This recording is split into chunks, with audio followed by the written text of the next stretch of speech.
Summer Ball this evening. Is this your first festival of the season, or? Okay, so it's like maybe my third, but they've all been like very close proximity, so it feels like my first. I'm still like sinking into it. I'm gonna say maybe this was the best.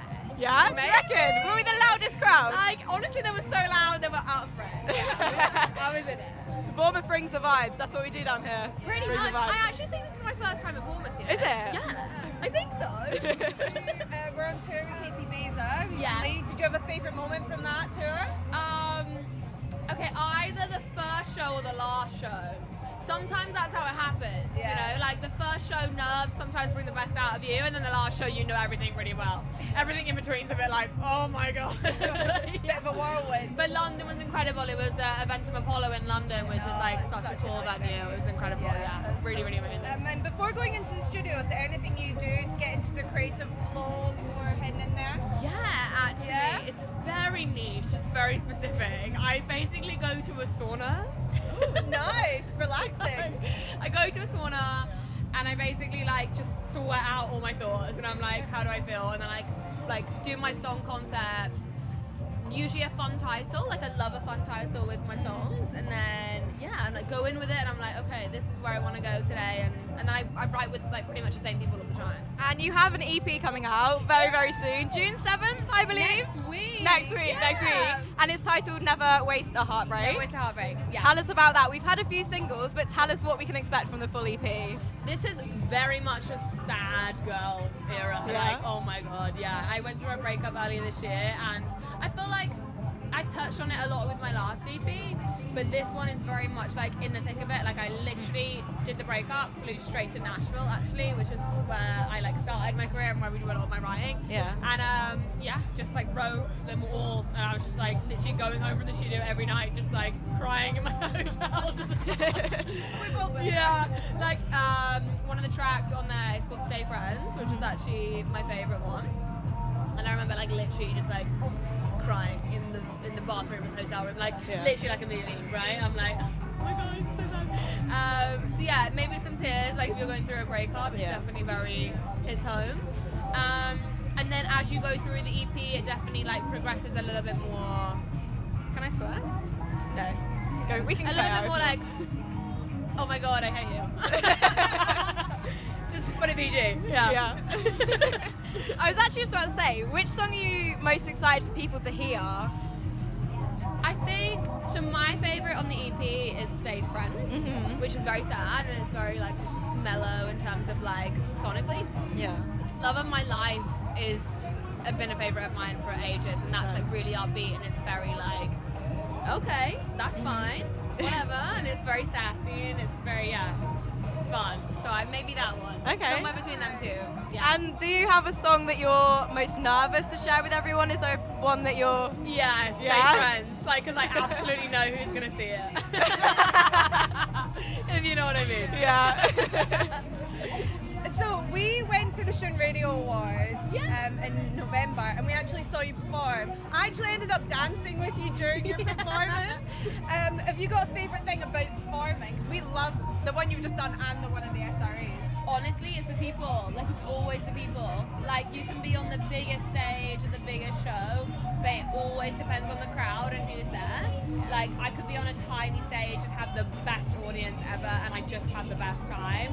Like, because a lot of my songs, like, all I do is write from personal experiences, so for people to like have related to those songs and be singing them, that's absolutely my best thing. Even if they're like, oh my god, I hate them, la la la la, you know, like I love that, and I just want to feel that. So yeah, definitely. We saw you running out to do some people's Be Real. That was really exciting. Do you know what? They're like enthusiastic. They're very enthusiastic. They literally were like showed me on like Snapchat, like, you know, when you type the thing.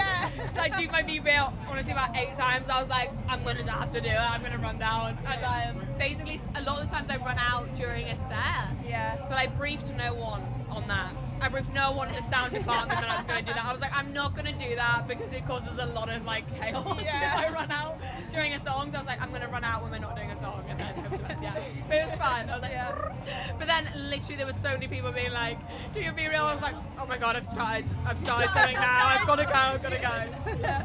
And your track On Purpose, I believe it features backing vocals from some of your fans. Did you get them in the studio? Oh, yeah. That is so fun. Tell us all about that. It's always been really important to me. So I have something called the Hottest Girlfriends Club, which is really just about like not rushing to like be with somebody, especially in your teenage 20s, whatever, because I think a lot of the time it's like perceived as like a bad thing, or like what's wrong with me if you're single in those years, whereas really it's like, no, I'm like choosing to be this way, I'm absolutely okay without somebody.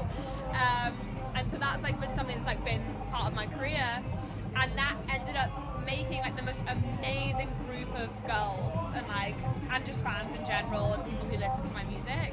And so I would love to say that I have like a great fan base, and like people that a lot of them are friends now. And that was like one of the first times that we brought people together for like a fan event.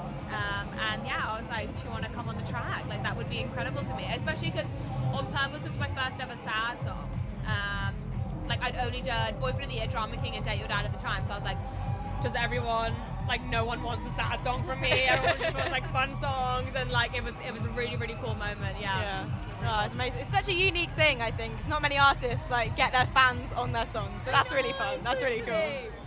And you said that you go to the sauna before you go into the studio, but do you anything before you go on stage? Any pre-show rituals? Red wine. I drink a red wine. Nice. I'm like honestly 50 something, 60 years old, and like mentally, I think. Like everyone my age drinks like vodka or whatever, and I can't. I only drink red wine.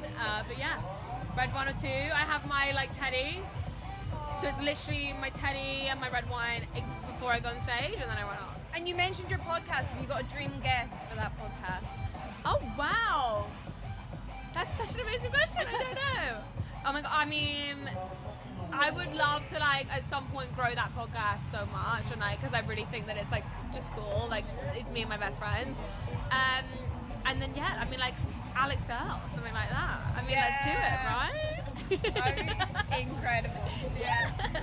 We loved your cover of Katy Perry as well. That was really good. Is that your go-to karaoke song, or would you go for something else? Should I tell you a secret? Yeah. I've never done karaoke. Never. On my life, I've never done karaoke, and I think it's because I kind of do this for a living. Yeah. Like I do this every day, so I'm like, I don't know how to do it when like everyone's doing it for fun. I'm like, everyone's gonna be like, oh, she's trying to sing or whatever, but I will do it. I think it'll be something like completely different to what I do, like Nickelback. You just come out and surprise everyone. You're like, I'm not just sad songs, you know, Or I'll be like I've rap, got do this. you know what I mean? Oh, I right, won't yeah, do go a on. normal, there's no way I'm doing a pop song. Yeah. Karaoke. Yeah. How about singing in the shower? Surely. Yeah, cool. Yeah. Love it. What's your go-to shower singing song? Country, I love country Okay. so much. Like a bit of like Megan Maroney. Do you know Megan Maroney? You don't, but I'm gonna get you on it. Yeah, me We're gonna, like, if you like lyrics that you like Drama King. Yeah, you're gonna love like it. Maroney. My favourite song, that. Yeah. Is it? Yeah. I love Drama King. I also love Boyfriend of the Year. That was what got me into you. It was my first two songs. Yeah, I remember I was driving back from placement and I would just like have that song on repeat. I was like, last firing question, meal deal choice. Oh my god. I'm such a fussy eater. I didn't realize about myself. I live in London, right? Pret? Do you like Pret? Yeah. Okay. Pret. So I'm gonna say a meal deal, and it's not even a meal deal, but I'm gonna go for it anyway.